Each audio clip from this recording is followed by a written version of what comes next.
Hello and welcome to Study English IELTS Preparation. I'm Margot Politis. Today we'll look at some aspects of discussing a topic, which is something you are expected to do in Part 3 of the IELTS speaking test. In Part 3 of the speaking test, you participate in a two-way discussion to test your ability to discuss a topic in depth in a number of ways. These may include speculating, comparing and contrasting, or identifying a trend. The speaker in the next clip identifies a trend. What is the trend? The fastest growing area of identity fraud is in internet services, such as people breaking into internet banking accounts, credit card fraud over the internet, people using fraudulent credit cards, fraudulent identities to essentially break into other people's accounts and essentially steal their money. The trend he's identified is the fastest growing crime in the world, identity fraud. If we listen further, he explains why it's a problem. The traditional way to protect internet banking and other secure applications is through passwords and PIN numbers. And these are totally inadequate in an area where identity-related fraud is growing at such a high rate. He tells us it's a problem because the traditional ways to protect internet banking are inadequate. But he has a solution. Let's hear what it is. What we've actually developed here is a technology that allows us to analyse a person's voice, a person that is actually sitting at their computer screen, accessing a secure website. We're able to analyse their voice in order to confirm that they actually are who they say they are. Big Bird. Congratulations, you have been successfully verified. His solution is to use technology which produces a voice signature. He demonstrated 3 of the language functions which are used to assess your communication skills. He identified the issue, that identity fraud is a problem, and then explained why it's a problem. The 3rd language function was providing a solution.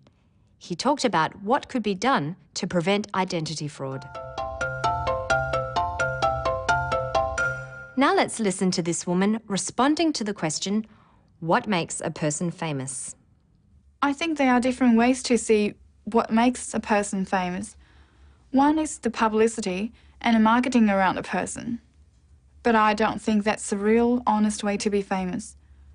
I think if I have to choose, I'd rather be famous for being honest, for being kind, and for trying to help and solve conflicts or problems in the world, instead of being on the cover of a magazine.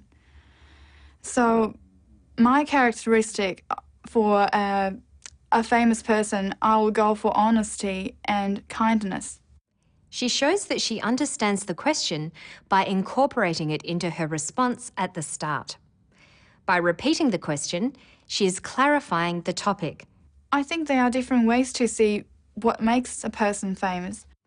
The question is designed to see if you can identify. She identifies what she believes makes a person famous: publicity and marketing. She uses the listing word one to make this clear and to logically link her first sentence with the next. I think there are different ways to see what makes a person famous. One is the publicity and the marketing around a person. Having identified what makes someone famous, she then shows that she doesn't agree with this idea. The disagreement is expressed through the word but, and she logically continues by saying why she disagrees. One is the publicity and the marketing around a person. But I don't think that's the real, honest way to be famous. She develops and expands her ideas further by justifying her opinion, advising her listener by using the conditional if I have to choose. She then expresses her preference by using a modal, I'd rather. I think if I have to choose, I'd rather be famous for being honest, for being kind, and for trying to help and solve conflicts or problems in the world. She contrasts her idea of what she believes a person should be famous for with the idea she suggested originally. She links these two ideas appropriately using instead of. I'd rather be famous for being honest, for being kind, and for trying to help and solve conflicts or problems in the world, instead of being on the cover of a magazine. She rounds off her answer by summarising concisely her idea of what makes a person famous. She uses the conjunction so to make this final statement. So, my characteristic for a famous person, I will go for honesty and kindness. So she clarifies, identifies, disagrees, gives an opinion, advises, shows a preference, contrasts ideas, and summarises.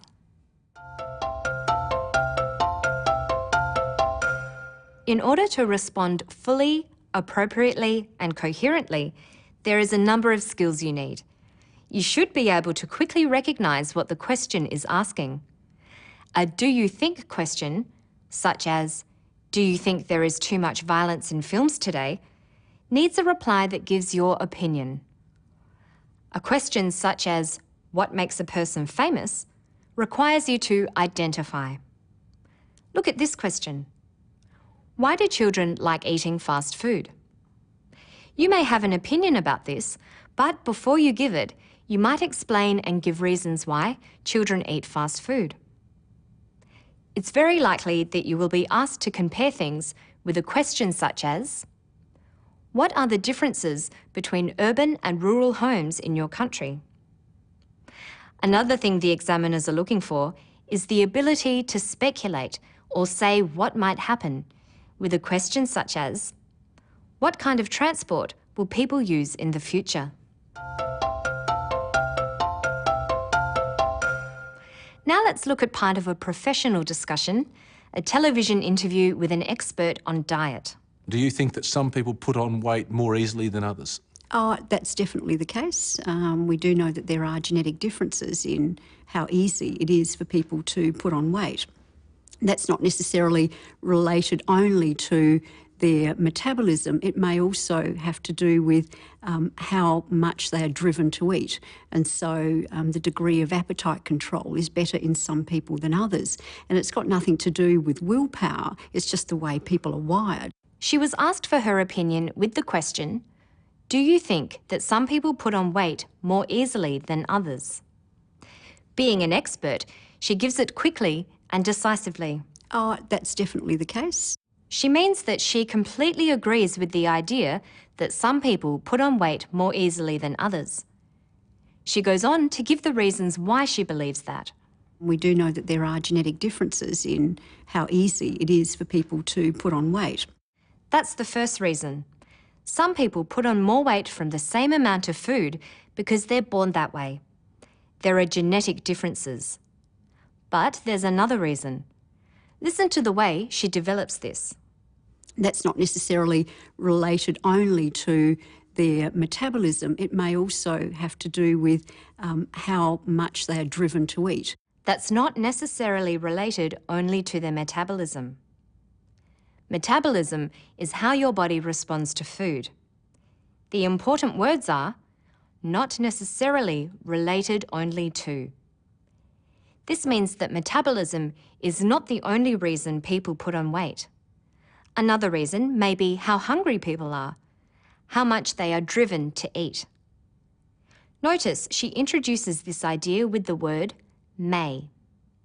This means this time she's not completely certain that this is the case. Listen again. That's not necessarily related only to their metabolism. It may also have to do with how much they are driven to eat. She concludes with a hypothetical example using if. So that if you put some people in a situation where there's a smorgasbord, some people will be able to control exactly how much they need to eat. And some people don't have an off button, do they? And some people don't have an off button. That's all for now. To find more information about Part 3 of the speaking test, visit our Study English website. Good luck with your studies. Bye for now.